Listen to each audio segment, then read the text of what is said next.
साथियों नमस्कार, आप सबको वेलकम करता हूं आपका अपना ही channel study with KC sir की क्लासेस में। नवोदय सीरीज चल रही है, मज़ेदार क्वेश्चन आ भी रहे हैं। इन क्वेश्चनों को सॉल्व करना समझ गए तो आपका सिलेक्शन लगभग इस सेक्शन में तय तो मान सकते हैं 20 ऑफ 20। तो चलिए वीडियो स्टार्ट करें। उससे पहले चैनल में नए हैं तो चैनल को जरूर सब्सक्राइब कीजिए, बेल आइकन को प्रेस करना ना भूले, आल को टच कर दीजिएगा। जी हाँ, क्वेश्चन आपके सामने है कि 12, इसको पढ़ेंगे कैसे, सही 1/16 का दशमलव रूप क्या होगा, यह दशमलव समतुल्य है इनमें से कौन सा। जी हाँ, आज का क्वेश्चन पूरा दशमलव पर बेस्ड है। ये जो क्वेश्चन आए हुए हैं, जो आ सकते हैं, उन्हीं को लेकर ये सब बनाया गया है वीडियो। तो वीडियो में स्किप न करते हुए आगे बढ़ें और चलते हैं। तो यहाँ पर हमें 12 से 1/16 का इसमें से कौन सा निरूपण कर सकेंगे वो हमें पता करना है। ठीक है, तो इसको सॉल्व करते हैं। तो देखते हैं कि यहाँ पर दो चीज़ें होती है। एक बेसिक समझ लो कि 12 धन 1/16 इस तरह से ऐसा हम लिख पाएंगे। यहाँ पर प्लस का साइन छिपा हुआ है। 12 पूर्ण डिजिट है और 1/16 अधूरा डिजिट है। ठीक है, तो 12 सब में आया हुआ है, इसीलिए हमें मात्र क्या करना है, 1/16 को भाग करना है और इस 12 से जोड़ देना है। ठीक है, या जो आ रहा है 1/16 उसी को दशमलव के बाद जो आ रहा है ना, वही हमारा आंसर तय करेगा। क्लियर। तो 16 से भाग करेंगे 1 को। ठीक है, तो 16 का पहाड़ा पढ़ेंगे। ठीक है, तो 16 शून्यम शून्य है ना।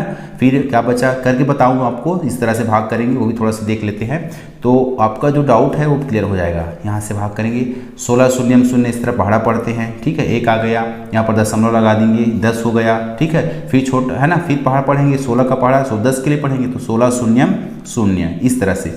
फिर क्या गया हमारे यहाँ से 10 आ गया। ठीक, अब क्या करेंगे, यहाँ पर ये हो गया हमारा, 0 बढ़ा सकेंगे यहाँ पर। ठीक है, तो 16 का पहाड़ा पढ़ेंगे कितने के लिए, 100 के लिए, तो 16 छक्का 96। ठीक है, बस आगे नहीं जाना है हमें। आगे क्यों नहीं जाना है, क्योंकि हमें यहाँ पर ये पूर्ण डिजिट 0 हो गया और 12 दोनों को जोड़ेंगे तो हो गया हमारा 12 आ गया। क्लियर। और उसके बाद 0.06, किस में 0.06 आया हुआ है देखिएगा, है ना ऑप्शन मजेदार। तो इस तरह से आपका यहाँ पर ही यहीं पर रुक जाना है, आपको समय का ध्यान देना है। ऑप्शन नंबर सी करेक्ट रहा, वो हमारे पर सर्कल करे और आगे बढ़ जाइएगा। ठीक है, चलिए इससे बेहतरीन क्वेश्चन होंगे, देखते रहिएगा। चलिए प्रश्न है, दशमलव पे आधारित है। यहाँ पर 7.7 ये जब लिखा हुआ है, इन सबको योगफल क्या होगा, ये इनमें से ऑप्शन का आंसर आपका होना है। ठीक है, वीडियो पॉज करके आंसर दे सकते हैं। तो चलिए वीडियो का आंसर जानना चाहते हैं तो बढ़ते हैं।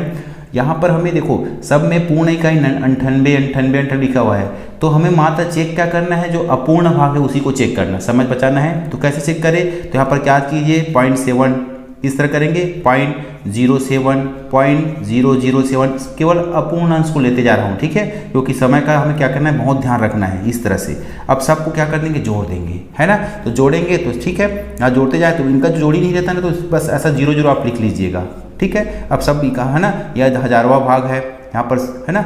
इस तरह से सैकड़ा भाग है, 10वां भाग है, और 100वां भाग है, 10वां भाग है, इस तरह से बोलेंगे। ठीक है, तो इस तरह जब बोलेंगे ना इनको, तो यहाँ पर 7 आ गए, 14 का 4 आ गया, या 8 हो गई ये, तो मात्र आपको क्या करना है, अपूर्ण भाग को ही जोड़ना है। तो ये आपका आंसर कौन सा हो गया, बी वाला सर्कल करेंगे। ठीक है, तो चलिए ये दूसरा क्वेश्चन है हमारा। तो इससे बेहतर क्वेश्चन आने वाले दशमलव पर ही आप बने रहेगा, एक भी क्वेश्चन आपसे मिस नहीं होने वाला, उम्मीद है मुझे। आगे बढ़ते हैं।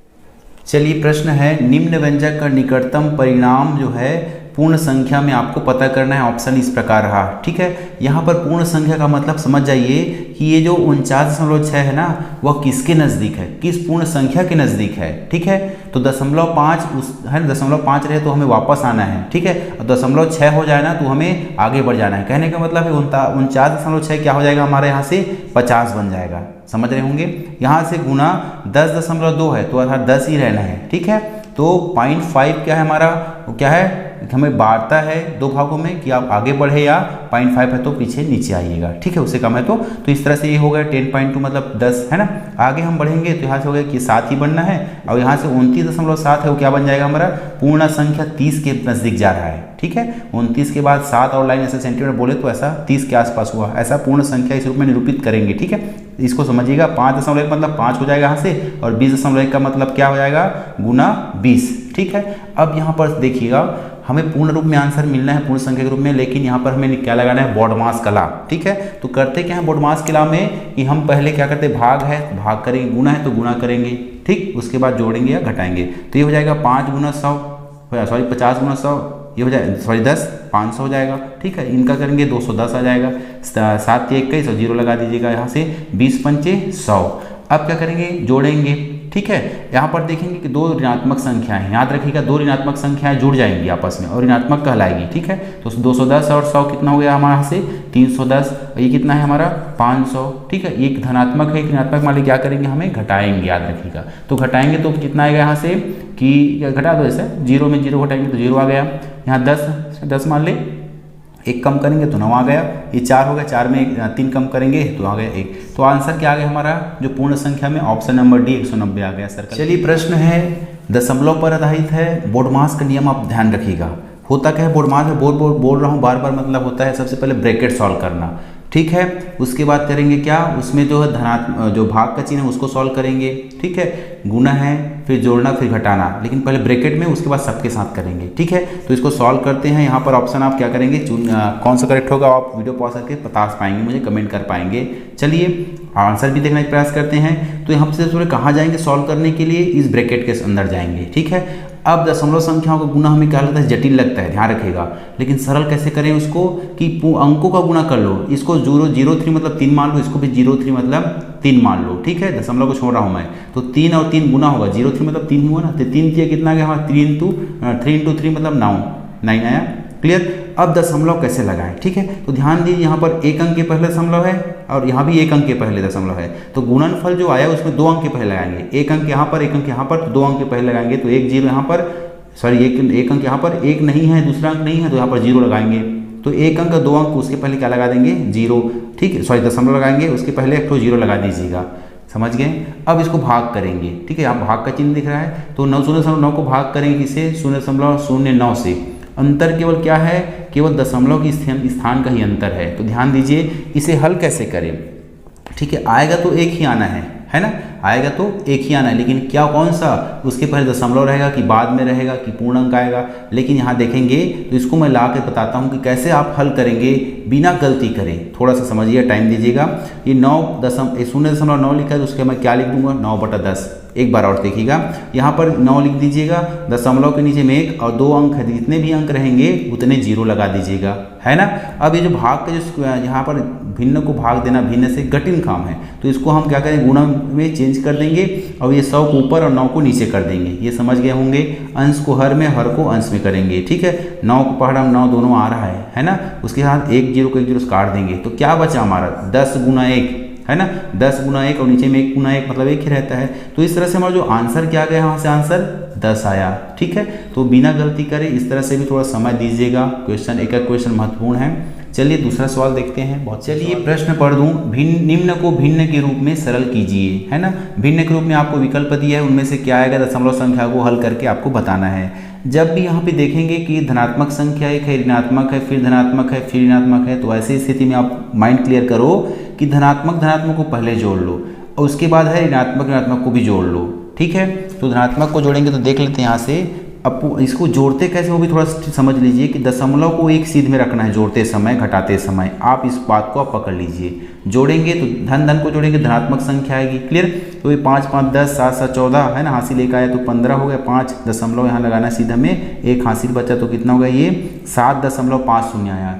यही काम हम ऋणात्मक में करेंगे, तो यहाँ पर इसको भी लिख के बता देता हूँ आपको, इस तरह से लिखेंगे समझने के लिए, ऐसा है, ठीक है। जोड़ दीजिए, इसको भी जोड़ेंगे, लेकिन क्या आएगा, ऋणात्मक में जुड़ेगी तो ऋण आता है, ठीक है। तो यहाँ पर कितना आएगा, 5 आ जाना है, 8 2 10 का 0 आ जाना है, यहाँ पर 3 4 1 5 आ जाएगा। अब क्या करेंगे, अब एक धनात्मक एक ऋणात्मक होती है ना, तो आप सतर्क हो जाइए कि आपको घटाना पड़ेगा। कैसे घटाएंगे कि आपको 7.50 में घटाएंगे किसको, 5.05 को, ठीक है। ये बेसिक भी हो रहा है, ट्रिक भी होगा आपका देखना। तो ये हो जाएगा, यहाँ से 5 आने वाला है, 10 हो गए ना, ठीक है। 10 में 5 हटाएंगे तो 5, यहाँ पर 4 है ना, एक इनको दिया 10 बनाइए, 4 हो गया, ठीक है। तो 4 ढाई मतलब 4 आ गया यहाँ से, यहाँ पर 7 में 5 कम करेंगे 2 आ गया। तो 2.45 ये दशमलव संख्या, ऐसा आंसर है तो यही आंसर होने वाला है, लेकिन हमें भिन्न रूप में देखना है। तो कैसे करेंगे भिन्न रूप में चेंज करने के लिए, तो इनको मैं लिखूंगा कि 2.45 है, उसको भिन्न रूप में, तो दशमलव हटाऊंगा तो यहाँ पर लिख दूंगा नीचे में 1, 2 अंक है दशमलव के बाद तो 2 जीरो लगाइए। अब काटिए तो 5 0 और 5 जब भी दिखे इकाई अंक में ना, तो आप क्या रहेंगे, 5 से भाग करें, ठीक है। 5 दूनी 10, 5 शून्य 0, यहाँ से 5 का पढ़ा किसके लिए पढ़ेंगे, 24 के लिए, तो 24 के लिए पढ़ना है, तो 5 एकम 5 5 चौक 20, ये ठीक लिखा था, ये 5 चौक 20 हो गया, और 5 एकम यहाँ से और 4 बचा ना, तो 45 हो गया, 5 नियम 45 आया कितना, 49/20, क्योंकि अब किसी के पहाड़ में नहीं आना है, ठीक है। तो आगे करेंगे क्या, 20 से भाग करो 49 को, तो 20 का पहाड़ा पढ़ेंगे 20 दूनी 40, ठीक है ना, हर तो हर 20 ही रहेगा। ठीक, इस तरह से 20 दूनी 40 और 49 के लिए कितना और चाहिए, 9 चाहिए। 20 दूनी 40 और 40 को 9 49, ठीक है। तो इस तरह से हमारा आंसर कौन सा हो गया, यहाँ से 2 सही 9/20 ऑप्शन नंबर ए, ठीक है। तो इतना काम आप समझ गए, तो दशमलव से कोई भी सवाल, गुना भाग जोड़ना घटाना सब बनेगा, ठीक है। चलिए एक क्वेश्चन और देख रहे हैं। चलिए प्रश्न है, पिछले सवालों से बेस्ड है, ये पेपर में आया हुआ क्वेश्चन है, जी हाँ। तो इसको कैसे हल करें वो समझे। तो यहाँ पर दशमलव को दशमलव से भाग देना जटिल काम है, ठीक है। तो इसे गुणम बदलो, कैसे गुणम बदलो, तो सबसे पहले दशमलव संख्या को भिन्न बदलो। इसको मैं 0.3 को क्या लिखूंगा, 3/10, दशमलव है उसके नीचे 1 और 1 अंक है तो 1 0, ये आप समझ गए होंगे, ठीक है। पहले क्वेश्चन में हमने देखा, इससे पहले वाले में ये हो जाएगा हमारा 3/100 हो जाएगा, ठीक है। अब यहाँ पर धन का चिन्ह करेंगे, इसको भी वैसे ही चेंज करेंगे, ये 3/100 हो जाना है यहाँ से, और ये कितना हो जाएगा नीचे वाला 3/10 हो जाएगा, ठीक है। अब ऐसे कैसे करें, आप भिन्न को भिन्न से भाग देना कठिन काम कर दिए, भिन्न तो बना लिया दशमलव को, है ना, कठिन हो गया। अब इसको थोड़ा सा क्या करें और सिंप्लीफाई करें, कैसे, ये जो मैंने यहाँ पर जो इनको बटा बोल देता हूँ, ठीक है, ये अंश बोलते कंप्लीट, ये हर बोल दो। तो इसको जब भाग है उसको गुणा में कन्वर्ट करेंगे, तो ये ऊपर है, ऊपर और अंश का हर का अंश नीचे वाला जो है संख्या भिन्न जो है उसका बन जाता है। तो कैसे कर रहा हूँ, ये 3/10 हो गया, यहाँ पर जो मैंने बटा खींचा है वो भाग है, ये गुणा में कन्वर्ट करो, ये हो गया नीचे का ऊपर, ऊपर का नीचे कर देते हैं ऐसा, ठीक है। ये अगर समझ गए तो आपके क्वेश्चन सही बनेंगे, ठीक है, इस तरह से। चलिए यहाँ पर देख लेते हैं, इस तरह होगा, या सॉरी यहाँ पर मिस्टेक कर दिया मैंने, ये हो जाएगा हमारा 3/100 ही है, ये वाला ऊपर का जस का तस, ये भाग था यहाँ पर, उसको मैंने कन्वर्ट किया गुना में, और ये हो गया 10/3। अब कैसे करें, काटें, 0 को 0 से, 3 को 3 से काटा, यहाँ पर 0 को 0 से, 3 को 3 से, तो क्या बचा यहाँ पर 10 से कम 10 बचा। ध्यान दीजिएगा, यहीं पर हमारा आंसर, यही खेल खत्म होने वाला है, लेकिन सतर्क होके। कैसे, यहाँ पर ऊपर बचा 1/, अब क्या करेंगे देखिएगा, 10, ये मैंने पहले क्वेश्चन ही बताया था, ये पूर्ण अंक है, ये अधूरा अंक बनेगा। कैसे अधूरा अंक बनेगा कि 10 तो आंसर में रहेगा ही रहेगा, किस में 10 है, सी और डी हमारा आंसर होने वाला है। 1/10 को हम क्या लिखेंगे, है ना, तो हम क्या लिखेंगे 1/10 को, यहाँ पर लिखेंगे 0.1, ठीक है, 0.1, 1/10 को करके 0.1। तो इस तरह से पूर्णांक, और यहाँ का कुछ नहीं था, 0 बोल दो, तो 0 और 10 जुड़ा तो क्या आ गया हमारा 0 आ गया, है ना। तो इस तरह से हमारा जो आंसर क्या बना 10.1 रहा। तो इस तरह ऑप्शन नंबर हमारा करेक्ट रहा सी। चलिए वीडियो यहीं तक है, वीडियो पसंद आए तो शेयर कीजिएगा जरूर, लाइक कीजिए, कमेंट कीजिए, कैसा लगा बताइएगा। मिलते हैं बेहतरीन वीडियो के साथ, तब तक के लिए जय हिंद जय भारत।